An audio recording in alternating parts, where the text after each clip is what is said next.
When it came to the Gen 5 debut, I didn't really like Hitch as much. He didn't really stand out to me compared to everyone else. And even then, the characters that I have been observing ever since that point didn't impress me either. The overhyped reactions of having the quote-unquote first male protagonist within the main six just turned me off. It doesn't really matter that he's a dragon, but Spike in G4 was an essential part of the main six, even though it didn't really involve him most times. Spike wasn't looked at as the main character until Jason Thiessen made it canon. So when it seems that a stallion being a part of the main cast is a big deal, just doesn't really add up to me. Hitch wasn't really a character that I looked up to, but over time, he just became my favorite due to the character development that we see throughout the film. Nowadays, it's more difficult to understand why Hitch is my favorite.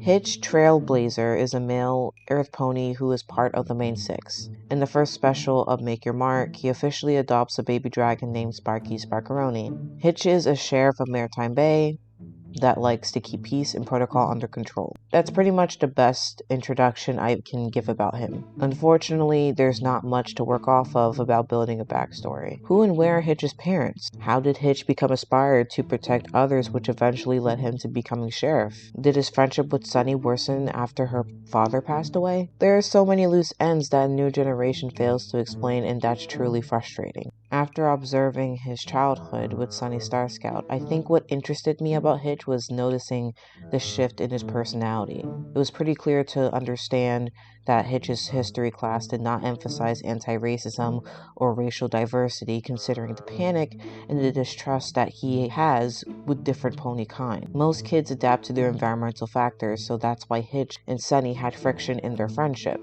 In a deleted scene from the film, you can tell that he wanted to defend Sunny, but typically ended up following Sprout instead. And I wish this was shown not only to establish the struggle of their childhood relationship, but also being able to understand why Hitch acted the way he did towards her. As a young adult, Hitch seemed more dedicated to his job as sheriff, while also keeping an eye on Sunny's troubling behavior. Also, when I was looking at the fandom wiki, I don't understand when it said this about Hitch's personality. He is shown to care deeply about Sunny Starscout and does not want to lose her as a friend, but his dedication to his sheriff duties can get in the way of their relationship, and he has no qualms about arresting her if she causes trouble.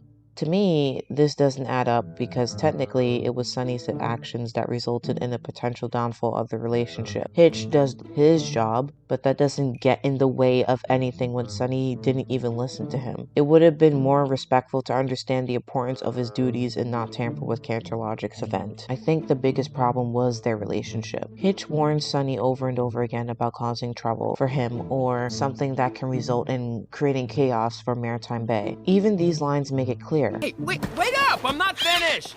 Sonny, we both know how this goes. Every year you try to sneak in, and every year I stop you. I'm asking you as your friend, Sonny, not as sheriff. Just please try not to pull any stunts today. So to constantly not listen to him as her friend makes it hard to believe why Hitch never ended their friendship. But I understand. Because he cares. Shut up! Like it or not, this is the way it is. And always will be. I'm the last real friend you got in this town. You really want to lose me too? Hitch doesn't want to lose Sunny, and that makes sense because he knows that she has no one left to be by her side, but when is it enough? If Sunny was serious about her relationship with the one friend she had at the time, then why didn't she respect his wishes? Hitch has always been the backbone of their friendship and is now on the brink of cutting ties, which I can also understand. It does not show, but for Hitch, sometimes it's difficult on deciding when to do the right thing. As sheriff, he can easily step into action mode and adapt to the situation at hand, or hoof. But when it comes to his friends and trusting others, that can be harder to come to conclusions. Hitch's arrogance is typically led on by the duties he upholds, and I do like at the campfire scene that he does ease up a bit, understanding that diversity is important and should be taken into consideration. Not only that, but learning how friendship is possible, even when trouble hits. To an extent, Hitch allowed himself to figure out why Sunny's beliefs matter and why she'd go to lengths to get magic back. Seeing them smile at each other made the tension fade for a bit between the two. I think they still have a ways to go, but it helped to know Hitch's change of heart, which is not entirely, of course. We always promised each other that someday we would prove that all ponies were meant to be friends. We'll do our part, hoof to heart.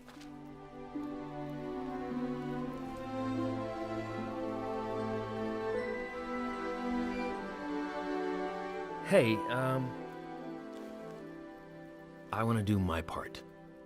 I explained this before. Diversity is relevant and necessary for connection. However, it does not revolve around physical traits only. This stems from knowing about someone's personality and the related qualities that others can like too. There's also the saying of Sunny's dad that Hitch was able to hear out loud, and I believe these two things created an epiphany for him. When Sunny said all ponies to Hitch, it meant all pony kind can be my friend and I don't need to be scared of that. I liked how we were able to see that despite his pride and overconfidence, Hitch can be gentle and can find a way to grasp onto one's viewpoint, even when his beliefs were mainly one-sided. He listened without much judgment, and that's why his friendship with Sunny remains, because Hitch wants to understand. When Sunny couldn't get the Unity crystals to work, Hitch was now more concerned about how his friend felt rather than still aiming to arrest her. As much as I want Hitch to be sympathetic, I do think he should have done his job and put Sunny in county jail. I am not saying this just because I don't like Sunny. I genuinely believe that she needed to be charged and convicted despite her efforts. Maybe there could have been a scene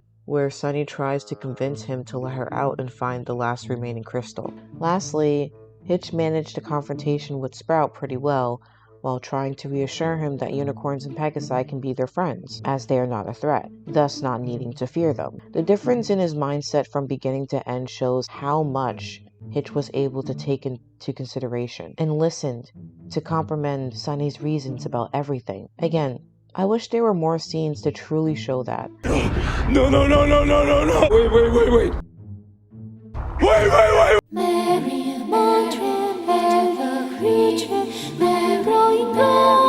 Right off the bat, there is an awkward demeanor that the fandom still sees. Hitch seems a bit too gay, which is not to say that he's become flamboyant or considered queer, but let's just admit here now that it's really not that far off. I'm referring to someone who's lighthearted and carefree.